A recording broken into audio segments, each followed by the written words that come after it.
Welcome back, Ronin Renegades. I am Lupine Fiasco. This is Daily FaB gameplay. Today we're playing FaB against Katsu. For anyone who is new to the channel, welcome to the Resistance. What we do here is review replays of games that I played on the Talishar client days or weeks ago, after enough time has passed, that I lose my bias and can more objectively judge the quality of my play. I'll talk through turn cycles and give my thoughts on the line I would take now, then compare that to the line I took then at the time of recording. We either learn from my mistakes or reinforce good play patterns with the overall goal of tightening and optimizing our gameplay in the future to take down paper events like the upcoming Calling Los Angeles and, most importantly, walk away with that shiny cardboard. If you'd like to check out the list I'm playing here or try it for yourself on Talishar, there is a FaBery deck link in the video description below. While you're down there, if you have not already done so, please consider subscribing to my channel. A YouTube subscription is the best free way to support me and to make sure that you see daily FaB gameplay in your video feed 5 days a week. If you have a few extra dollars kicking around, the best paid way to support me is through Patreon, and a Patreon link is also in the video description. A Patreon subscription will get you access to the DFG Discord. At higher tiers, your name will appear in every DFG video, you'll receive bonus DFG content every week, and there are even more benefits to come. Daily FaB gameplay will always be free 5 days a week, so for those who can afford to patronize me, I truly appreciate it. Let's talk about our sideboard and about the Katsu game plan. Katsu is the king of the aggro mirror, and he is no easier for FaB to deal with than he is for KO to deal with. You know that Katsu is my white whale as a KO player, and he remains so as a FaB player. I absolutely hate this matchup because everything that FaB can do, Katsu can do better. Katsu is more consistent than FaB, Katsu is spikier than FaB, and for any Katsu who tries to tell you that they only run 6 copies of Surging Strike, or they only have 6 to 7 copies of Bonds, sometimes they draw hands without go again. Don't listen to them, alright? Because the Katsus that I play against always have it. And that's what we need to do to win this matchup, is just always have it. Our game plan involves us running Pouncing Links. I think there is a consideration to run Mask Momentum if we lose the die roll and have to go first, like we do in this game, as that lets us put more pressure on Katsu turn 2 after we arsenal a card on turn 1 and get to attack with a 5-card hand. The problem with Mask of Momentum when the game is as short as it is against Katsu is that we live and die by what we draw. Mask of the Pouncing Links is a Mask of Momentum that will only trigger once, but will always draw a finisher. Mask of Momentum is a Mask of the Pouncing Links that triggers any number of times, but who knows what we draw off the top of our deck. If we draw 3 times, maybe they're all blues, and we get less value than we would from having gotten that one finisher. So that's why I don't like Mask of Momentum, even going first. We are boarding out our E-Strikes and our Tenacities to board in Sink Belows and That All You Got. This may be excessive. I'm not sure. I don't have enough reps into Katsu.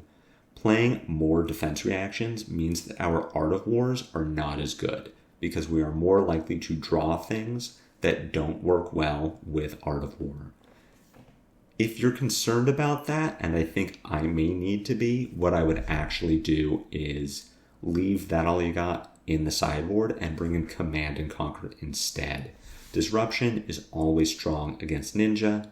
Katsu runs defense reactions and is likely to put those defense reactions into the arsenal where they will be no good against a CNC, or if Katsu has them in hand, it really limits what he can block with.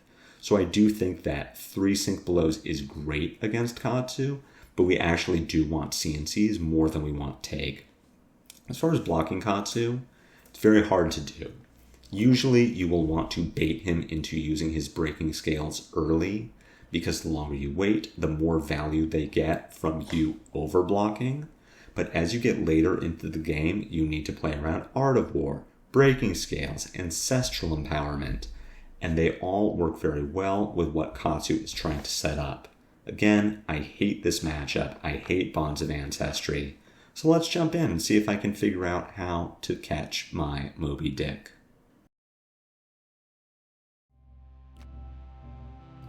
This is a weird opening hand. It isn't really one that I want to pass to the next turn with. We could pass Arsenal a Lava Burst, draw into hopefully another Draconic starter. Any Draconic Head Jab would be great. Play out Mounting Anger, Head Jab, Emberblade, Phoenix Flame, Lava Burst. Just a really solid double finisher turn. But with Katsu at 40 health, it isn't guaranteed to do too much damage or force any sort of action from Katsu. Keeping a second Lava Burst in hand does give us a 3 block for defense. We can pair it with our Furnace to cover a Surging Strike or a combo buffed Whelming Gust Wave, as well as the potential Breaking Scales. So it's defensible to pass with this hand. I'm a little more inclined to send it on offense. We can see how Katsu chooses to defend. I really don't like to give enemy aggro decks the ability to filter on turn 0. It lets them fix their hand, it lets them throw away the clunkers. In this case, it gets Katsu a Whelming Gust Wave in his discard for combo purposes, as well as a Spinning Wheel Kick. But the fact that Katsu is covering a 3-power Emberblade with a 2-block Spinning Wheel Kick does make me feel good about continuing to push offense here. If Katsu has 2 more 2-blocks in hand, this Lava Burst gets 2 damage over the top. I'm really not thinking about Pouncing Lynx at this point. Using Pouncing Lynx and Snapdragons on turn 1 gets us 6 points of damage. As a maximum, in this case, Katsu has blocked with 4 cards. Tenacity would be 6 power, Salt would be 5, Lava Burst would be 5. So yeah, we put Katsu to 28, but then we're just done. Now we're playing very fair. And that isn't what I want to do. At the same time, you can see in hindsight, we did let Katsu get 3 yellows out of his 3 reds out of his hand. The fact that he didn't block makes this Art of War entirely unsurprising. So had we just passed to the end of our turn, Katsu has 3 reds and 1 yellow in hand. His turn looks like play Surging Strike, pitch Art of War. We say no blocks. Katsu probably doesn't use his hero power because he already has the red Whelming. Plays the red Whelming. We can block for either... we can block for 5 because we would have kept a Lava Burst. We can block for 5 with a Lava Burst in the Furnace, and then Katsu just passes to the end of his turn. So definitely defensible to have just Arsenal passed on that turn. But we do get 6 points of damage over the top of blocks, so definitely evaluate your hands as FaB. Anytime I have something like a blue, a Mounting Anger, a starter, and a Snatch, if I have multiple 4-power go-again attacks and a Snatch, I'm probably sending the entire hand. That is the FaB equivalent of a high roll on turn 1. But outside of that, if you've got a solid offensive hand, if your hand is something like blue, Spreading Flames, head jab, just Arsenal and pass. You don't want to burn that big offensive turn when your opponent can just block with their entire hand, then draw back up at the end of your turn 1. But in that case, considering that the hand was a little clunky to keep with 2 finishers, I felt okay about sending it. And we were a bit rewarded, but you can see how we were a bit punished as well. The hand we draw into is pretty bad.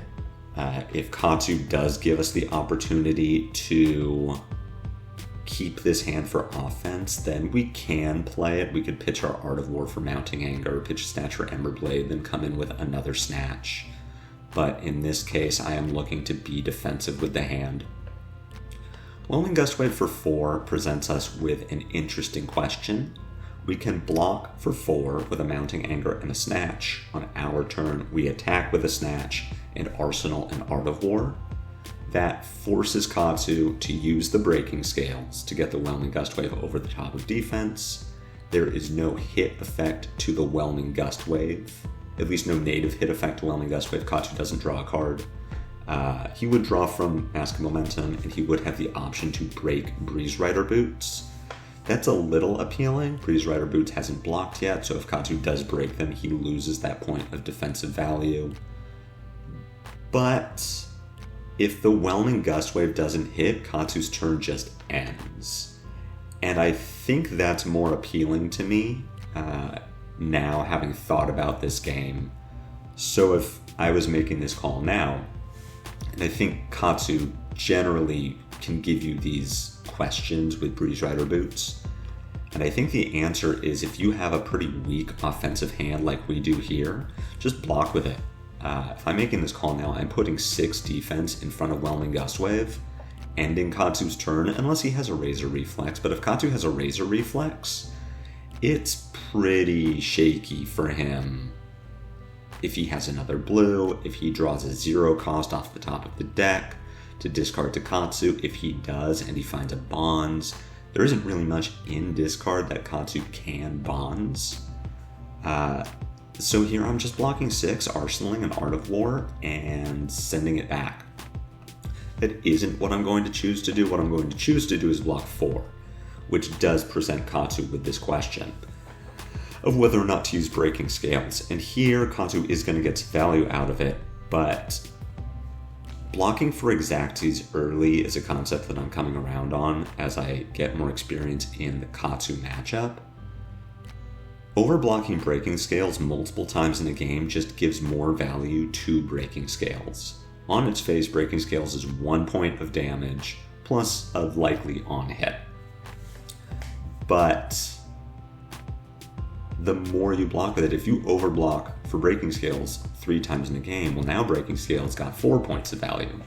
So blocking Exacties and asking Katsu to break Breaking Scales early is something that I'm a little higher on as I play more Flesh and Blood. So we can see that we were, I don't know if you want to say punished for not overblocking that Whelming Gust Wave. Katsu has put 4 more links on the chain than he would have been able to, and we took 16 more damage than we would have. At the same time, we got Breaking Scales and Breeze Rider Boots from Katsu. And all of the cards that Katsu used to put that turn together, he would have still had. So, I don't know. I still think the right call was to block out the Whelming Gust Wave. I think that is a lesson that we can take with us into the future, and just as a general rule, if our hand is not good offensively, use it for defense. Arsenal your Art of War or your finisher or your starter, whatever you didn't block with, and just reset. But that isn't to say, like, that was Katsu's one time to do a bunch of damage to us, and now he's not going to be able to do a bunch of damage. I still think it was wrong, but I also don't think, like, it was catastrophic and Katsu can't do that again. That said, the fact that we did get all of that equipment out of Katsu means that we can start blocking Exacties. Katsu does have Art of War, Katsu does have Ancestral Empowerment, but the onus is now on him to draw it, rather than having Breaking Scales always available. So we'll block that Descendant for 2. Katsu just proceeds with the turn. We'll take the Kadachi damage. Dishonor for just 2. We shouldn't block this. I understand why I was tempted to. With 3 blues and an Art of War, we feel okay about keeping a 4-card Art of War and just sending it. That said, having an extra blue on your Art of War turns is really nice, just in case you draw into a Mounting Anger or a Spreading Flames, or even another Art of War. As it is, we have our Brand of the Cinderclaw, which costs 0. Our Art of War in Arsenal costs 1. So we'll have 2 resources floating, which lets us work an Emberblade into our turn. If we draw 2 more 0-cost attacks off the top of our deck, then we're golden. We didn't need that extra blue. But as soon as we get a 1-cost in there, now we have to choose between sending the Mounting Anger or the Art of War and our Emberblade. And we really want to be able to work both into a turn. Leading with the Art of War preemptively makes sense when we are trying to shape our hand. Katsu is still so high on life. I am pretty unconvinced that he's going to block. So if we did think he was going to block, or if we had a snatch to get through, even a mounting anger, then I want to send that first, bait Katsu into blocking for exact damage, then Art of Warring over the top. But in a hand like that, where we're a little unsure of what our turn is going to look like, and we don't think that Katsu is really all that incentivized to block, we want to lead with the Art of War to make sure we know what the optimal play line on our turn is. If we had drawn a mounting anger there, I would have really wanted to send that before I started sending zero cost attacks to bait Katsu into early blocks, or to just push a little extra damage over the top. We are going to break Pouncing Lynx and Snapdragons here. You can see that we are a bit punished for having blocked with that blue on the last turn. It was worth 2 points of damage defensively and would have been worth 3 points of damage offensively. It itself, with the Art of War, would have been 2 damage, and it would have buffed the Salt Wound by 1.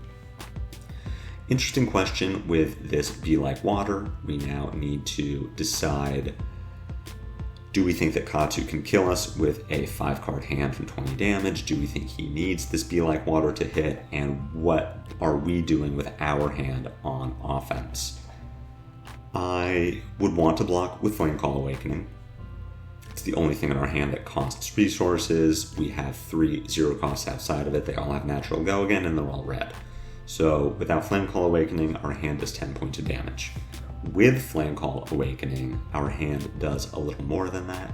We send Ronin Renegade, Blaze Headlong, pitch Brand to play Flamecall Awakening to find the second Phoenix Flame in our deck, play that Phoenix Flame, then activate FaB, pick up our second Phoenix Flame, pitch it to Furnace, and get in with Emberblade. So keeping this Flamecall Awakening is worth 4 more points of damage on our turn.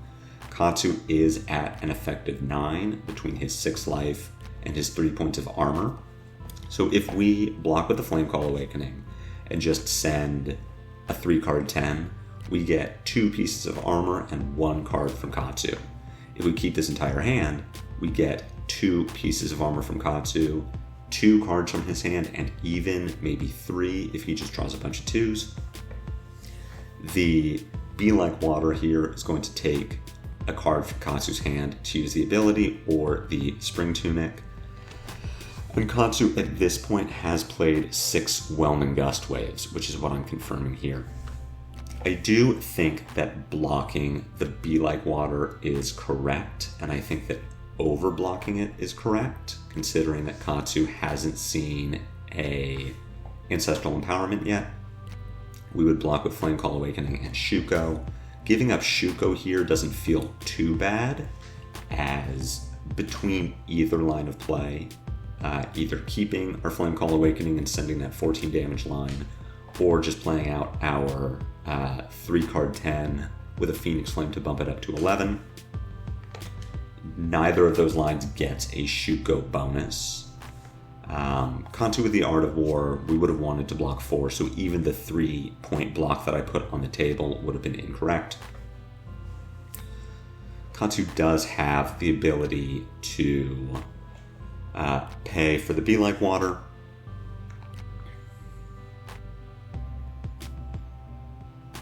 And Katsu did have the follow-up Descendant. So even if we had blocked that Be Like Water for 4, we would have also needed to block this Descendant Gust Wave for 5.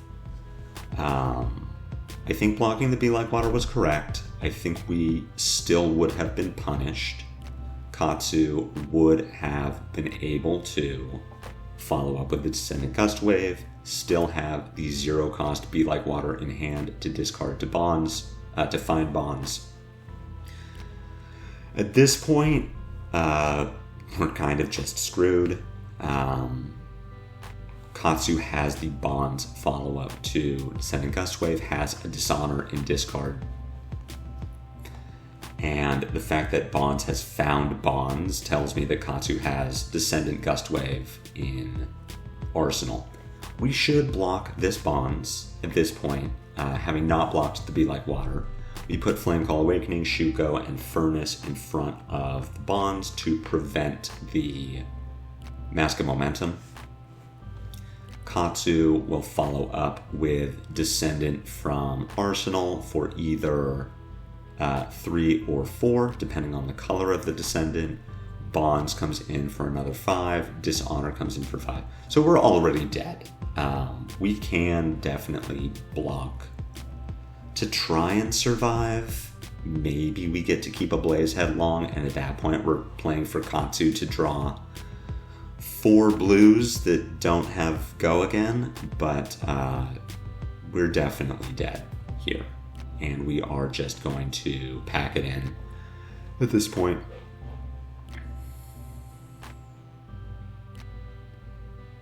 But we will allow Katsu to just kill us.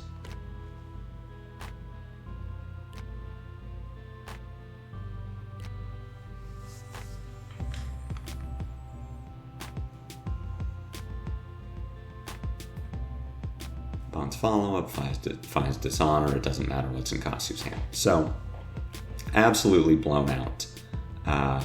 We did 18 value in a turn cycle compared to Katsu's 21 value in a turn cycle. That's kind of just the matchup.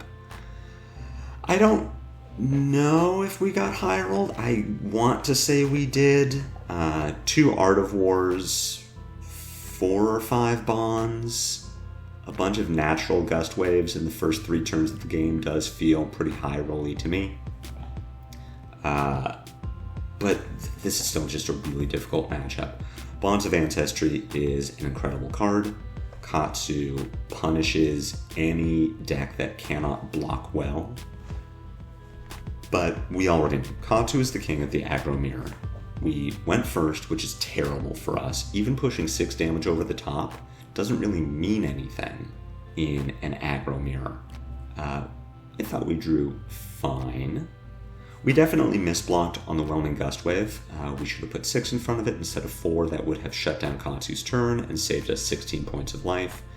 At the same time, I don't know if that would have been enough. We would have just given Katsu more opportunity to put a better hand together. Katsu still would have had Breaking Scales and Breeze Rider Boots available. Katsu would have gotten to block with the Breeze Rider Boots on our Art of War turn. So this could just be one of the 10% of games we'll play that we could never have won no matter what we did. But it's a hard matchup. Yeah. Hopefully you learned something. Hopefully you saw lines that I could have taken, that if you were piloting this game, you would have won. I think it just would have been really, really difficult. But if you did enjoy this game, be sure to head jab that like button. My comments are always open for any questions or feedback. Again, if you've not already done so, please consider subscribing to my channel. It's free, it helps me out. But no matter what you do, catch me back here tomorrow for more daily FaB gameplay. And until then, take care.